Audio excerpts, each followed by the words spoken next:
안녕하세요. 미더더슨 가족 여러분. 오늘 하루도 예수님만으로 하나님만으로 자족하시는 그런 하루가 되시길 기도합니다. 우리 사도신경 하심으로 7월 20일 목요일 새벽 예배를 시작하도록 하겠습니다. 전능하사 천지를 만드신 하나님 아버지를 내가 믿사오며 그 외아들 우리 주 예수 그리스도를 믿사오니 이는 성령으로 잉태하사 동정녀 마리아에게 나시고 본디오 빌라도에게 고난을 받으사 십자가에 못 박혀 죽으시고 장사한 지 사흘 만에 죽은 자 가운데서 다시 살아나시며 하늘에 오르사 전능하신 하나님 우편에 앉아 계시다가 저희로서 산자와 죽은 자를 심판하러 오시리라. 성령을 믿사오며 거룩한 공회와 성도와 서로 교통하는 것과 죄를 사하여 주시는 것과 몸이 다시 사는 것과 영원히 사는 것을 믿사옵나이다. 아멘. 찬송가 342장 함께 찬양하시겠습니다. 너 시험을 당해 함께 찬양하시겠습니다. 찬송가 342장입니다.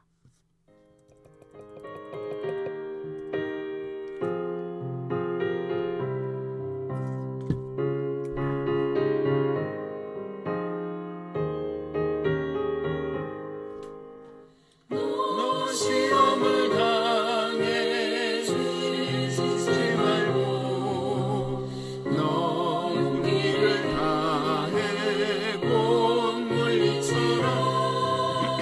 너 시험을 이겨 새 힘을 얻고 주 예수를 믿어 늘 승리하라.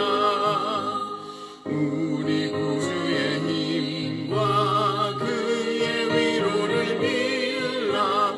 주님 내 편에 서서 항상 도우시니 내 친구를 삼가 잘 선택하고 너행을 삼가 늘 조심하라.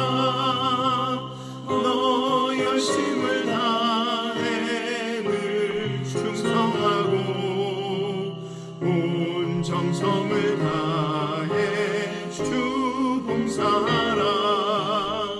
우리 구주의 힘과 그의 위로를 빌라.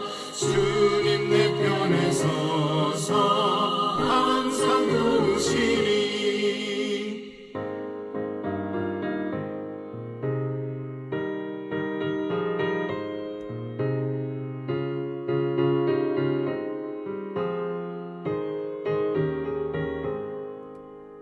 잘 이기는 자는 상 받으리니 너 낙심치 말고 늘 전진하라. 내 구세주 예수 힘 주시리니 주 예수를 믿어 늘 승리하라. 우리 구주의 힘과 그의 위로를 빌라. 주님 내 편에 서서 항상 도우시니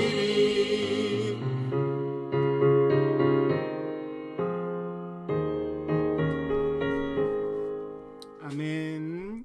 기도하시겠습니다. 하나님, 우리가 시험 가운데 정말 낙심하고 절망할 때에도 우리가 고개를 들어 하나님을 바라보게 해 주시옵소서.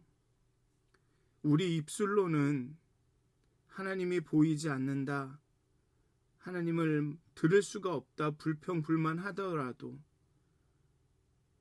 하나님께서 일하시고 역사하신다라는 그 소망에 대해서는 놓지 않도록 하나님, 우리의 믿음이 날마다 성숙하여지고 우리의 믿음이 정말 예수 그리스도를 닮아갈 수 있도록 정말 오직 하나님을 위해서 자신의 목숨까지도 내놓으셨던 예수 그리스도, 하나님의 내가 일하니 아버지께서 일하니 나도 일한다 말씀하셨던 그 예수 그리스도, 그 예수님을 본받아 가게 하여 주시옵소서. 그 모진 시험과 환난 가운데서도 평안할 수 있으셨던, 아프셨지만 그것을 참을 수 있으셨던 예수님을 닮아갈 수 있도록 이 아침에도 우리가 정말 그 하나님의 거룩함과 그 성숙함, 그 자라감을 소원할 수 있도록 하나님 우리 마음을 만져주시옵소서. 감사합니다. 예수님의 이름으로 기도하였습니다. 아멘. 오늘 함께 나누실 말씀은 야고보서의 말씀입니다. 오늘부터는 야고보서를 함께 나누도록 하겠습니다. 야고보서 1장 1절부터 11절까지의 말씀입니다. 야고보서 1장 1절부터 11절까지의 말씀입니다. 제가 봉독하도록 하겠습니다. 야고보서 1장 1절부터 11절까지의 말씀입니다. 하나님과 주 예수 그리스도의 종 야고보는 흩어져 있는 12지파에게 문안하노라. 내 형제들아, 너희가 여러 가지 시험을 당하거든 온전히 기쁘게 여기라. 이는 너의 믿음의 시련이 인내를 만들어내는 줄 너희가 알미라. 인내를 온전히 이루라. 이는 너희로 온전하고 구비하여 조금도 부족함이 없게 하려 함이라. 너희 중에 누구든지 지혜가 부족하거든 모든 사람에게 후히 주시고 꾸짖지 아니하시는 하나님께 구하라. 그리하면 주시리라. 오직 믿음으로 구하고 조금도 의심하지 말라. 의심하는 자는 마치 바람에 밀려 요동하는 바다 물결 같으니 이런 사람은 무엇이든지 주께 얻기를 생각하지 말라. 두 마음을 품어 모든 일에 정함이 없는 자로다. 낮은 형제는 자기의 높음을 자랑하고 부한 자는 자기의 낮아짐을 자랑할지니 이는 그가 풀의 꽃과 같이 지나감이라. 해가 돋고 뜨거운 바람이 불어 풀을 말리면 꽃이 떨어져 그 모양의 아름다움이 없어지나니 부한 자도 그 행하는 일에 이와 같이 쇠잔하리라. 아멘. 오늘부터는 야고보서를 읽겠습니다. 야고보서는 한 10일 정도, 10일이 조금 더 걸릴까요? 셋, 넷, 다섯, 여섯, 일곱, 여덟, 아홉, 열, 네, 딱 열흘 10일에 걸쳐서 야고보서를 읽을 텐데요. 야고보서에는 약간의 특징이 있습니다. 뭐라 그럴까요? 이게 마치 어떤 설교자의 설교 노트 같습니다. 물론 이것은 편지의 형식을 띠고 있습니다. 편지이긴 한데 마치 어떤 설교자의 설교 노트 같이 이렇게 단락단락이 이렇게 나눠진 것 같지만 또 그 단락 간의 어떤 연결이 분명하지 않고 또 어떤 부분은 설명이 길지 않습니다. 뭔가 설명이 있어야 할 것 같은데 설명이 없습니다. 그래서 어떤 경우는 좀 당황스럽기도 하고 어떤 경우는 이걸 어떻게 연결해야 하나, 이 앞부분과 이 뒷부분이 어떻게 맥락이 닿나 이렇게 고민이 되기도 하고, 대개 설교자들이 이렇게 핵심만 포인트만 쭉쭉쭉 적어놓고 설교를 하면서 그 빈 부분을 이렇게 맞춰 나가는 것, 메꿔 나가는 것처럼 마치 야고보서는 그런 느낌을 줍니다. 그래서 마치 관련이 없는 여러 개의 그런 단락들이 쭉 나열된 것 같이 보여지지만 아마 어쩌면 그게 야고보의 글을 쓰는 어떤 특징 그런 거일 수도 있을 것 같습니다. 그리고 또 하나는 무엇이냐면 우리가 굉장히 야고보서를 로마서와 이렇게 대칭이라고 하나요? 이렇게 완전히 반대되는 것으로 볼 때가 있습니다. 대개가 그렇게 설명을 하죠. 야고보서는 행위의 복음서고 로마서는 은혜의 복음서다. 그래 이신칭의. 근데 여기는 야고보는 굉장히 행동을 강조한다. 이런 말들이 있습니다. 근데 자세히 야고보서를 읽다 보면 바울과 야고보가 다르지 않다라는 것을 알 수가 있을 것입니다. 결국은 바울은 믿음에서 행위가 나온다라고 이야기하는 거고, 왜냐하면 로마서에도 12장 이후서부터는 어떻게 살아야 되느냐에 집중을 하는 거기 때문에. 그렇지만 그 앞에 많은 부분을 우리의 믿음이 어디서 왔고 어떻게 은혜를 받았고 어떻게 구원을 얻었고 그거를 많이 설명을 하지만 결국은 바울도 그 믿음이 행동으로 나타난다라는 것을 주장하고 있고, 그런데 야고보는 그러니까 행동이 믿음으로부터 온다라고 바울이 얘기했다면 야고보는 네가 믿음이 있다면 그게 행동으로 나타나야 된다라고 말하고 있는 거고요. 그러니까 크게 다르지가 않습니다. 그런데 이제 여기에는 믿음이라던가 은혜라든가 이런 말이 많이 나오지 않는다. 어떻게 행해야 된다라는 말만 많이 나온다라는 이유로 그 종교개혁자들은 제임스를 야고보서를 싫어하기도 했죠. 어쨌든 오늘부터 이제 야고보서를 쭉 읽을 텐데요. 그냥 그렇게 생각하시면 될 것 같습니다. 온전한 믿음을 갖고 있는 그리스도인들에게 쓴 편지다. 이렇게 행동을 해야 은혜를 받는다, 구원을 받는다라는 의도로 쓴 편지가 아니라 이미 좁은 문을 통해서 그 좁은 길에 들어선 예수님을 쫓는 그 예수님의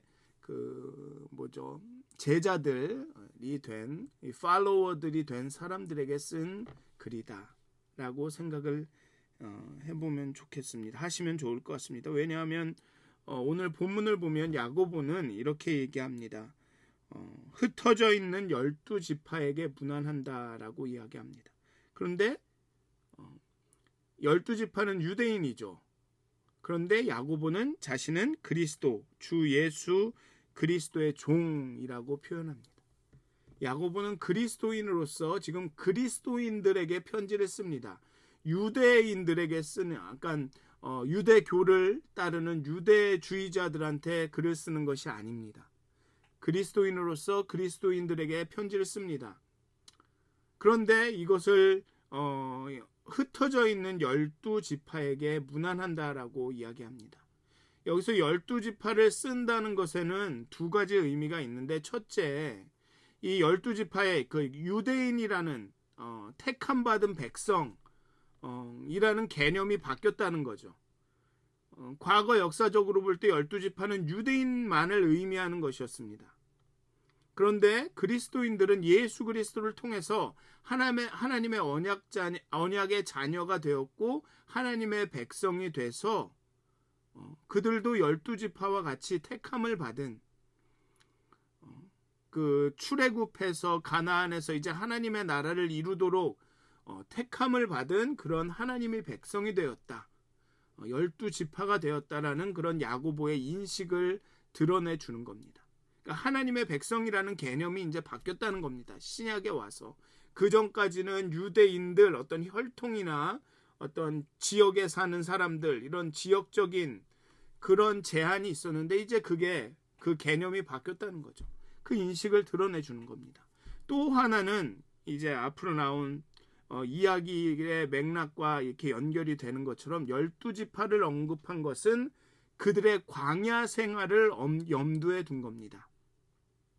12지파가 그 포로 생활과 광야 생활 가운데도 이런저런 일들도 있고 불순종하는 일들도 있고 책망당하고 이런 일들도 있었지만 그 가운데 함께 하셨던 하나님, 또 그 하나님을 신뢰하면서 걸었던 많은 그 신실한 사람들, 그런 사람들을 염두에 두면서 너희가 핍박 가운데 있지만, 시험 가운데 있지만 너희들도 견디고 버티고 가나안을 바라보고 나가라, 이런 의미가 있었던 거죠. 아마도 여기에 흩어져 있는 그 12지파 그리스도인들은 스데반의 죽음 이후에 유대인의 기독교에 대한 박해가 너무 심해져서 예루살렘을 떠나서 뿔뿔이 흩어진 그리스도인들이었을 겁니다. 그런데 그들이 비록 예루살렘을 벗어났더라도 그들의 시험이, 그들의 그런 신앙생활이, 그들의 삶이 그다지 나아지지 않았던 거죠. 왜냐하면 이미 지중해 지역 곳곳에 유대인의 회당들이 있었고, 유대인들이 흩어져 있었고, 그런 회당으로부터 박해를 받았을 것입니다. 또 그 지역 사람들로부터는 이민자다, 이방인이다 라고 차별을 받았을 것입니다. 그렇게 이방의 땅에서, 내 땅도 남의 땅도 아닌 그런 곳에서 예루살렘으로 갈 수 있을지 없을지 모르는 그런 불확실한 상황 가운데서 아마 고통당하고 시험당하고 있었을 것입니다. 그런 그리스도인들에게 야고보는 시험과 역경 가운데, 어려움 가운데 어떻게 해야 하는지, 궁극적으로 견디고 버티고 믿음을 잃지 말고 살아가라 라고 말하고 있는 거죠. 야고보는 바로 본론으로 들어갑니다. 주저하지 않고 들어갑니다. 시험이 많을 것이다. 시험을 만나게 될 것이다. 여러 가지 시험을 당하게 되거든 이라고 말합니다. 그러니까 이 얘기는 뭐냐면 시험이라는 것을 아예 전제하고 있다는 겁니다. 시험을 당할 거야. 시험을 많을 거야. 시험이 많을 거야. 시험을 만나게 될 거야. 그러나 온전히 그 시험을 기쁘게 여겨라 라고 말합니다. 헬라의 원문을 보면 이 문장은 온전한 기쁨으로 시작됩니다. 온전한 기쁨, 그 다음에 시험이 있을 것이다, 이런 식으로 되겠죠. 온전한 기쁨, 여기서 온전하다는 것은 모두 갖추어져서 부족함이 없는 상태를 의미합니다. 그러니까 기쁘긴 기쁜데 조금만 다른 게 더 있으면 더 기쁘겠다 이런 상태가 아니라 어떤 기쁨이 더 이상 필요 없는 상태, 그런 상태의 기쁨을 말합니다. 그래서 온전한 기쁨이라는 것은 어떤 이유나 조건이 필요치 않은 그런 상태를 말합니다. 어떤 다른 것으로 이렇게 더 하거나 뭔가 이렇게 더 필요한 게 있는 그런 상태의 기쁨이 아니라 아무 부족함이 없는 그런 기쁨이라는 겁니다. 이건 더 나아가서 인생에 장애물이 없어서 걱정이나 슬픔이 없어서가 아니라 어떤 조건과 환경과 이유에도 기뻐할 수밖에 없는 이유가 분명하기 때문에 기뻐하는 그런 기쁨을 말합니다.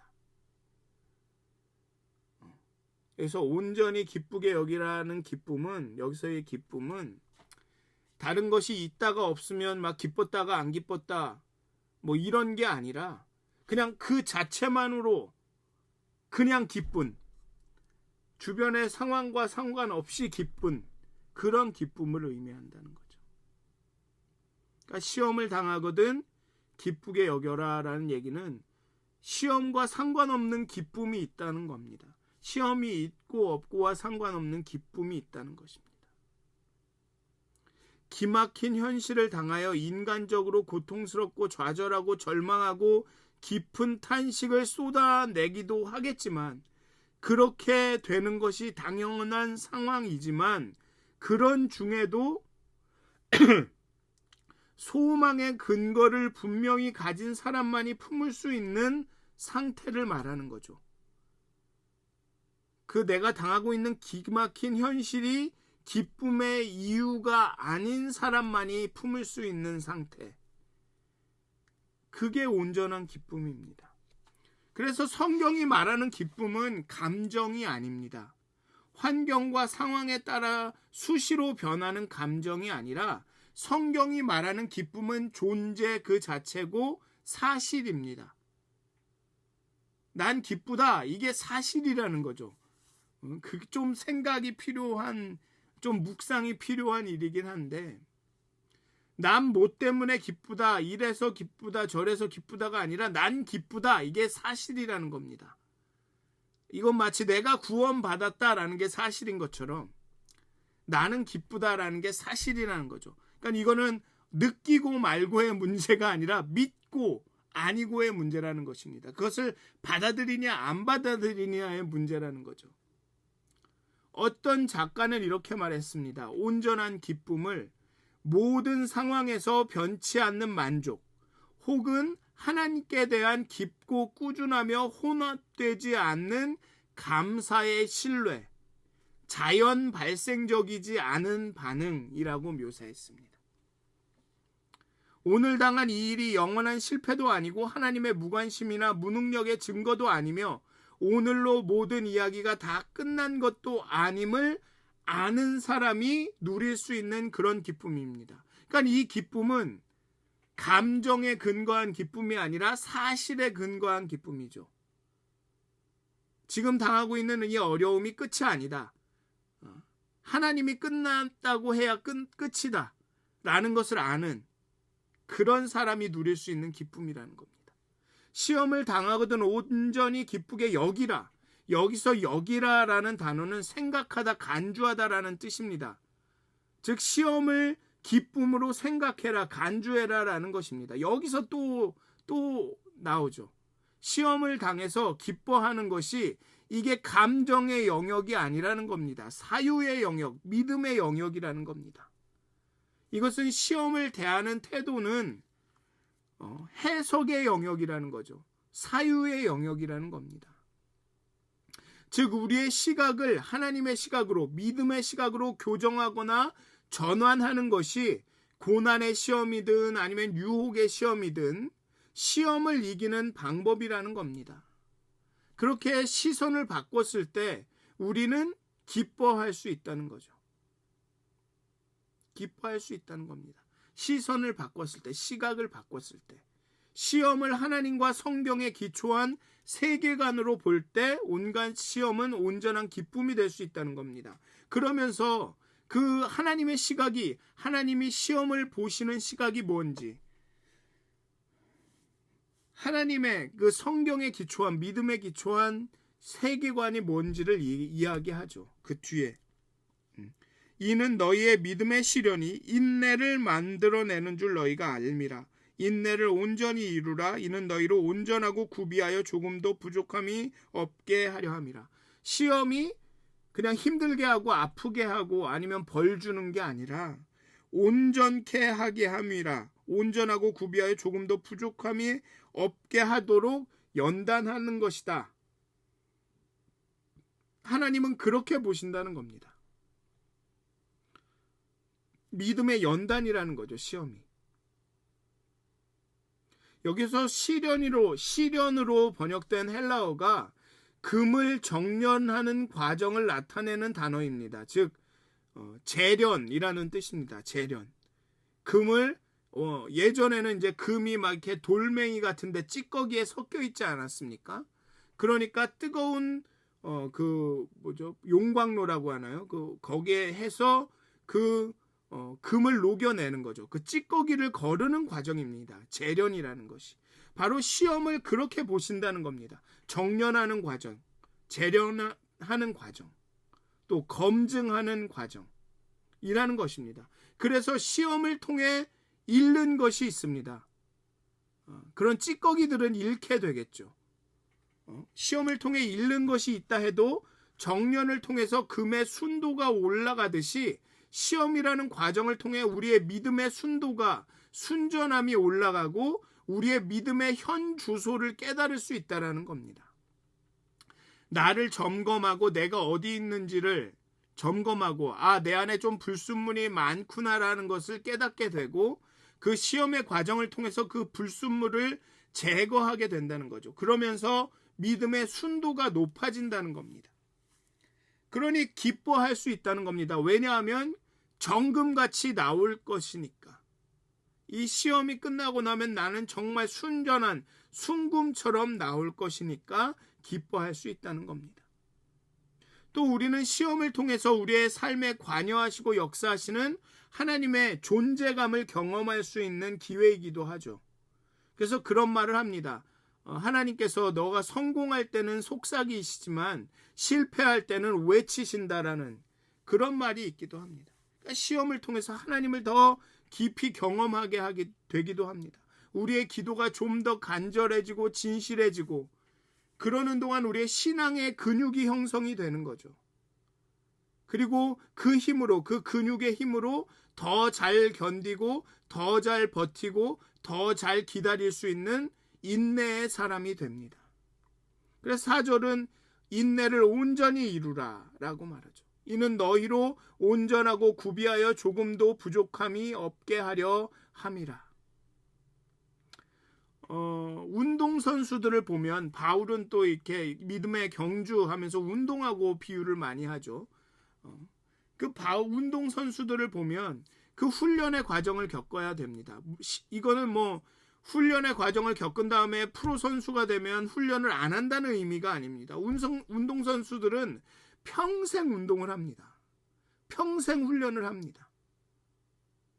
근데 그 훈련을 인내로 버티고 견뎌야 그 몸이 만들어져서 시즌 중에 아주 열심히 뛸 수가 있는 거죠.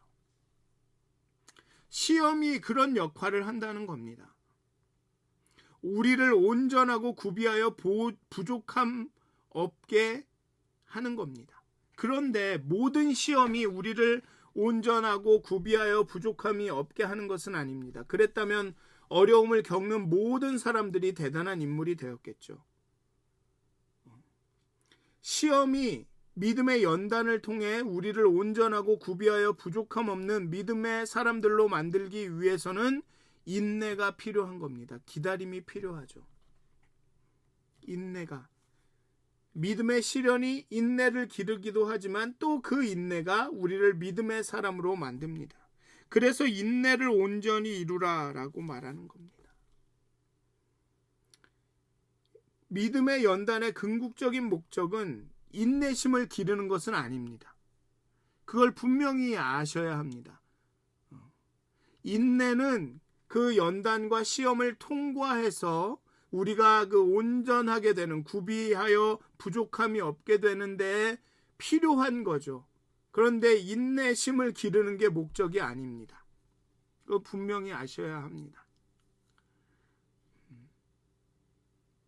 시험을 견디는 것 자체가 그냥 목적이 아니라는 거죠. 그 시험을 통과하고 나서 우리가 정금같이 재련되고 정련되는 게 목적이라는 겁니다. 그러니까 그 과정에 인내심이 필요한 거고, 물론 인내심이 길러지기도 하겠죠. 하지만 그것 자체가 목적이 아니라는 겁니다. 어쨌든 인내를 통해서 우리가 부족함 없는, 구비하고 온전하고 구비하여 부족함이 없는 자로 나타날 수 있기 때문에 우리가 기뻐할 수도 있죠. 기뻐할 수 있는 겁니다. 그런데 야고보는 시험을 만나거든 기쁘게 여기라고 한 후에 지혜를 구하라고 합니다. 시험을 기쁘게 여기고 인내하면서 온전하고 부족함이 없는 믿음의 사람이 되기를 기다린다고 해도 그 기다림이 길어지게 되면 또 불확실성의 함정에 빠질 가능성이 있습니다. 이거 어떻게 되는 거야? 이게 내가 정금이 되기는 되는 거야? 이러다가 그냥 끝나는 거 아닌가? 이런 불확실성의 그런 회의의 순간이 올 수 있다는 거죠. 그에 대한 대책으로 야고보는 지혜를 구하라고 합니다. 그런데 여기서의 지혜는 어떻게 하면 이 시험을 잘 극복할 것인가, 이 어려운 상황 가운데 어떤 선택을 해야 하는가, 어떤 것이 현명한 방법인가를 결정하는데 도움이 되는 지혜라고 볼 수도 있지만 성경은 하나님이 행하시는 일을 바르게 깨닫는 것이 참된 지혜라고 말합니다. 하나님이 누구이신지, 어떤 분이신지, 어떻게 일하시는지에 대해서 깨닫는 것이 참된 지혜라고 하죠. 그래서 시편은 이렇게 말합니다. 지혜 있는 자들은 이러한 일을 지켜보고 여호와의 인자하심을 깨달으리로다. 지혜 있는 자들은 여호와의 인자하심을 깨닫는다라는 거죠. 지혜 있는 자들은 시간이 오래 걸려도 여호와의 인자하심은 계속된다라는 것을 깨닫는 사람이라는 겁니다. 환경이 변하지 않는 것 같아도, 이 시험이 끝나지 않을 것 같아도 여호와는 인자하시다라는 것을, 여호와는 선하시다라는 것을, 여호와의 선하심이 이루어지고 있다는 것을, 여호와께서 통치하고 다스리시고 주관하고 계시다라는 것을 깨닫는 것이 지혜라는 겁니다. 그러니 그 지혜를 구하라는 겁니다. 여호와를 경외하는 것이 지혜의 근본이다 라고 말하죠. 그러니까 지혜는 하나님을 아는 겁니다. 하나님이 어떤 분인지를 알고 하나님을 경외하는 분이죠.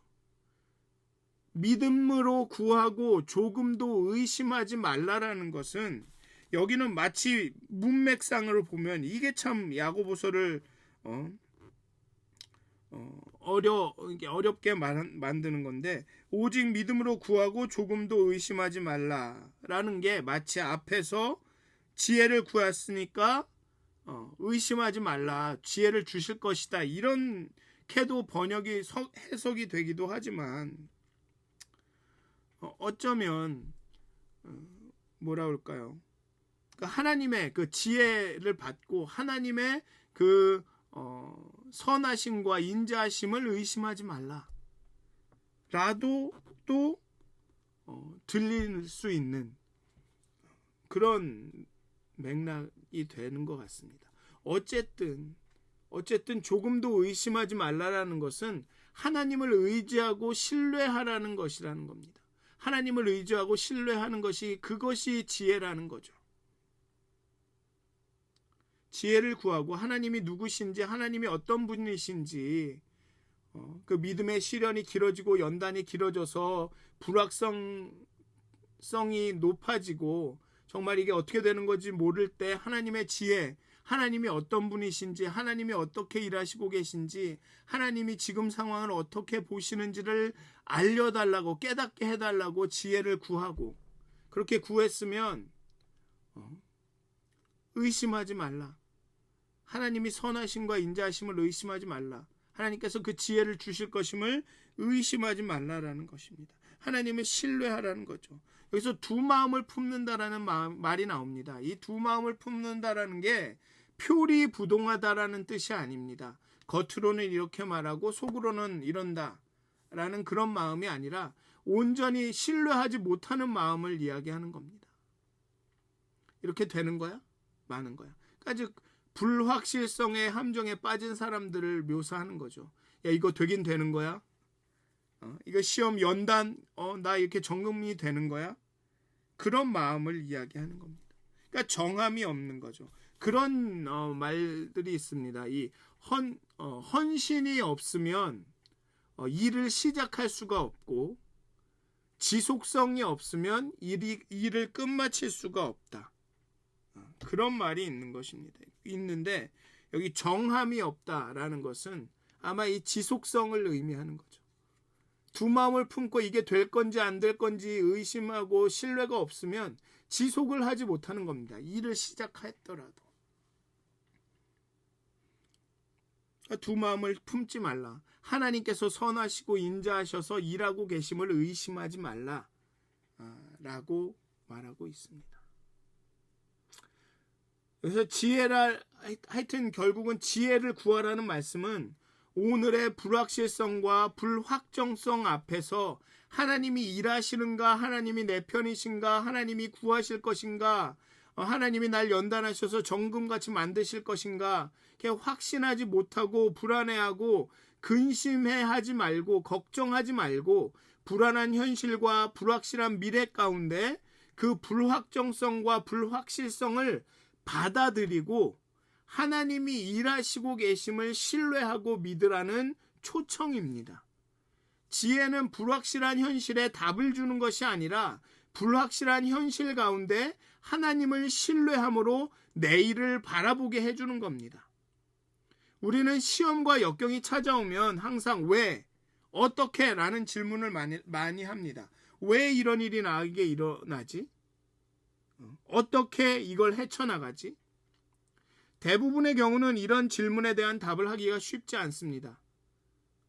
그런데 지혜로운 믿음의 사람들은 이런 것들이 해명되지 않고 풀리지 않고 예측할 수 없는 것을 억지로 자신만의 공식과 이해와 지식과 이데올로기로 설명하려고 하지 않고 그대로 두어서 하나님께 맡기는 사람들입니다. 그게 하나님의 지혜죠. 물론 여기 오늘 본문은 대답을 합니다. 왜 그런 일이 일어나느냐? 연단하기 위해서, 너를 구비시키기 위해서. 어떻게 헤쳐나가는가? 하나님의 지혜를 구함으로. 답을 하고 있지만 결국 답은 뭐냐면 하나님께 맡겨야 한다는 거죠. 하나님께서 이 시험과 이 어려움을 통해서 나를 연단하시도록 나를 내어드려야 되는 겁니다. 하나님께 맡겨드려야 되는 거죠. 불확실성과 불확정성을 받아들이고 하나님께서 일하시도록, 하나님이 되시도록 맡겨드리고 기다리는 사람들이 그리스도인입니다. 시험과 역경과 어려움과 환난 가운데 아무것도 확실한 것이 정해진 것이 없는 가운데 모든 질문과 의문에 대한 유일한 확실한 답이신 하나님을 믿고 신뢰하고 기다리는 것이, 그게 지혜라는 거죠. 그게 지혜로운 겁니다. 그것이 우리로 하여금 시험을 기쁘게 여길 수 있게 해준다는 겁니다. 그 끝에는 온전한 100% 순금 같은 내가 있다라는 그 소망 가운데, 하나님이 일하신다라는 그 확신, 믿음 가운데 그 시험을 기쁘게 여기면서 갈 수 있게 해준다는 거죠. 사랑하는 믿었은 가족 여러분, 오늘 하루 또 많은 시험과 어려움이 있을 수도 있습니다. 아니면 지금도 어려움을 겪고 계실 수도 있는데, 하나님께서 그 시험을 통해서 여러분들을 연단하시고 여러분들을 더 온전하고 구비하여 부족함이 없는 자로 만드실 것입니다. 그런데 그렇게 되기 위해서는 인내가 필요하죠. 근데 우리의 인내심은 상당히 짧습니다. 근데 그럴 때마다 우리는 하나님의 지혜를 구해야 합니다. 하나님의 선하심과 인자하심과 지금 일하시고 계심을 내가 신뢰하고 깨닫고 믿게 해주십시오라고 구하셔야 합니다.